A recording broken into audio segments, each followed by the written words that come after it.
The interstellar medical station Galen's Grace was a marvel of engineered neutrality. Hovering in the Lagrange point between the gas giant Thassa and its largest moon, it was a place where the laws of physics were constant, even if the laws of biology were not. The station's corridors were wide, arched tunnels designed to accommodate the vast differences in physiology among the galactic community. To a human like Elara Vance, they felt cavernous and humming with a low, omnipresent energy, the lifeblood of the station's reactors. Elara was here for a routine matter, though in the grand scheme of her life, it felt monumental. She was a cultural liaison, a job that sounded glamorous but mostly involved explaining human idioms to bewildered aliens and filing environmental reports. Today, however, she was off-duty, visiting her partner, Kaelen, who worked in the station's botany division. He had sent her a message, a rare and precious thing given their conflicting shifts, asking her to meet him in his quarters. She stood before his door, a sleek, curved panel of burnished metal.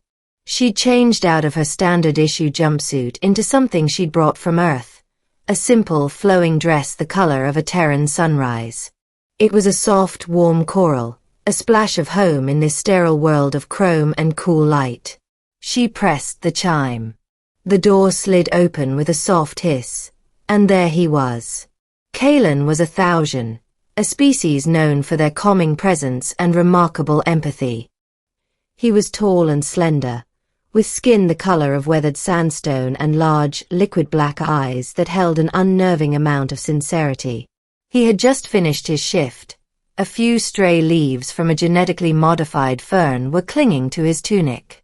Elara smiled, her heart doing that familiar little flip it always did when she saw him. She wanted to break the slight tension of their reunion. She wanted to make him smile. She took a half step forward, her eyes scanning him from head to toe with an exaggerated, appreciative gaze, and said, in a teasing, sincere tone, "You look perfect in that color." The effect was instantaneous and horrifying. Kaelen's face, if it could be called a face, underwent a cataclysmic shift. The soft, porous skin around his eyes contracted violently, pulling his features into a rictus of shock. The black of his eyes seemed to deepen, swallowing the light.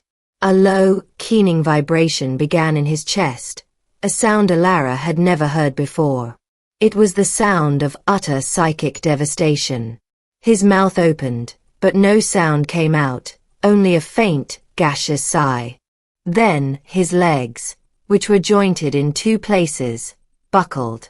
He didn't just stumble, he fainted.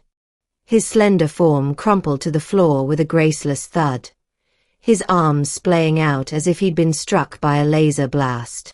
Elara stood frozen in the doorway, her compliment hanging in the air like a bad smell. She rushed to his side, her mind racing. "Kaelen, Kaelen." She tapped her calm, her voice frantic. "Medical emergency. Thausian male. Unconscious. Botany sector. Residential pod 7. Within minutes, the corridor was filled with the organized chaos of a medical response. Two beings who resembled upright, iridescent beetles skittered in on multiple limbs, carrying a floating gurney. Behind them came a figure that made Elara catch her breath. It was a Xylosian. She was tall, easily 7 feet, with a frame that was both insectoid and regal. Her skin was a deep, sapphire blue, segmented into elegant, chitinous plates that caught the light. 4 multifaceted eyes, like polished obsidian, sat above a mouth that was a small, delicate cluster of mandibles. She wore the crisp white tunic of a senior medical officer. She moved with an eerie, flowing grace, her presence commanding immediate respect. The nurse, whose nameplate read Heel of Lynn, knelt beside Kaelen, her antennae, 2 slender whip-like appendages, flicking over his body. They weren't just for show. Elara knew they sensed bioelectrical fields, emotional resonance, and perhaps a dozen other things humans couldn't even detect. "He is in a state of profound psychic shock," Vlyn stated, her voice a soft, synthesized hum that originated from somewhere deep in her thorax. His consciousness has retreated. What happened? Elara wrung her hands, her beautiful dress now just a crumpled rag. I don't know. I just got here. I said hello. I gave him a compliment. Vlyn's antennae froze, pointing directly at Elara like accusatory fingers. All four of her eyes swiveled to focus on the human with an intensity that was physically palpable. A compliment. Vlyn repeated. State the exact words. Precisely. Elara swallowed hard. I said, you look perfect in that color.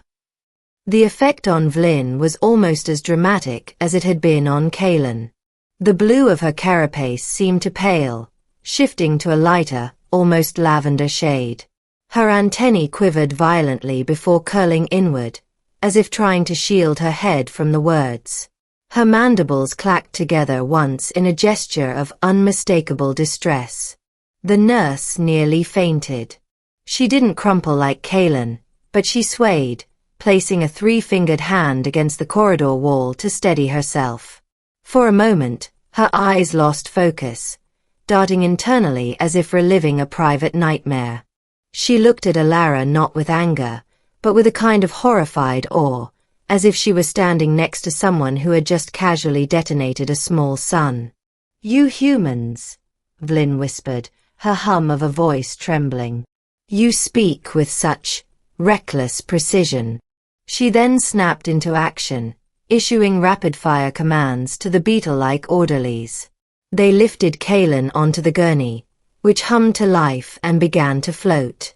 Vlyn turned back to Elara, her posture still radiating a profound unease. You will come with me, she said. It was not a request. The journey to the medical bay was a blur of humming corridors and Elara's frantic, unanswered questions. Vlyn remained silent, her antennae twitching occasionally, her skin slowly returning to its deep blue. In a small, sterile consultation room, Vlyn finally sat across from Elara. A view screen on the wall showed Kaelen in a separate room, floating in a suspension field, his body relaxed but his expression still slack with trauma. Your companion will live, Vlyn began. His psychic architecture is stable, but the damage to his immediate emotional memory is severe. He will need time to rebuild the walls your words shattered. Shattered? Elara cried. All I said was that he looked nice. Vlyn regarded her for a long moment, her multifaceted eyes reflecting a universe of misunderstanding. You said something far more potent. You said he looked perfect. She leaned forward. Do you know what a Thausian is, Liaison Vance? They are empaths. Deeply, profoundly empathic. Their entire society, their sense of self, is built on emotional resonance and harmony. They feel what others feel. But more than that, they are what others perceive them to be. Their identity is, to a large extent, a collaborative construction between their own consciousness and the emotional image projected onto them by those they trust. Elara shook her head, trying to understand. So, if I think he's sad, he becomes sad? Crudely put, but accurate, Vlyn said.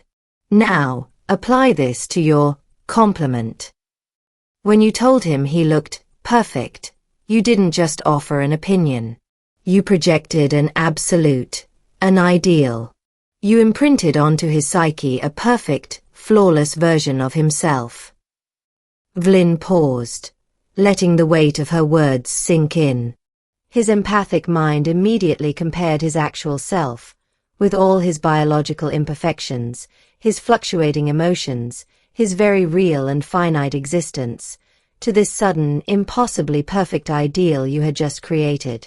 The gulf between the two was so vast, so absolute, that it caused a catastrophic psychic rupture. In that moment, his sense of self couldn't reconcile the two. He felt like a failure for not being the perfect being you saw. It was, for him, the cruelest thing you could possibly say. Elara stared, dumbfounded. But it was a compliment. It means I love him as he is. For a Xylosian, Vlin said quietly, words like that are not a comfort. They are a burden. Elara looked at her, a new understanding dawning. And you? Why did you almost faint? Vlin was quiet for a long time, her antennae still. We Xylosians are pattern thinkers. We see the universe in structures and systems. The greatest insult, the most profound violation, is to be told you are perfect. To us, it implies stasis, an end to growth, an end to evolution. It is a declaration that you are finished, obsolete. When you said those words, my mind instinctively projected the pattern of your species onto my own. I saw a creature of chaos and contradiction calling my carefully ordered existence perfect. The dissonance was staggering. It was a brief but terrifying glimpse of a universe where my reality was not my own. She gestured to the screen showing Kaelen. The universe is vast, Elara Vance. It is filled with minds that do not think as yours does. And the words we use are not just sounds. They are weapons. They are gifts. They are keys that can either open a door or lock it forever. Just then, Kaelen stirred in his suspension field. His eyes fluttered open, unfocused and confused. Elara rose, her heart aching. She had so much to learn. She had traveled light years, but she had forgotten to pack the most important thing, an understanding that love in all its forms must be spoken in a language the other can truly hear. The small ending. Elara was permitted to see Kaelen later that evening. He was weak, his skin a pallid grey, but his eyes lit up when he saw her. He reached out a trembling hand, and she took it gently. I am so sorry, she whispered, the human words feeling clumsy and inadequate. I didn't know. It is I who should be sorry, Kaelen said, his voice a thin rasp. I forgot that you are human. Your mind is a beautiful, chaotic storm. I forgot to brace for the lightning. He gave her hand a weak squeeze. Perhaps, next time, you could just say the ferns are nice? Elara laughed, a wet, relieved sound. She leaned in and kissed his forehead softly. Deal, she said. And in the quiet of the medical bay, surrounded by the soft hum of alien machines, they began the long, patient work of learning to speak each other's hearts.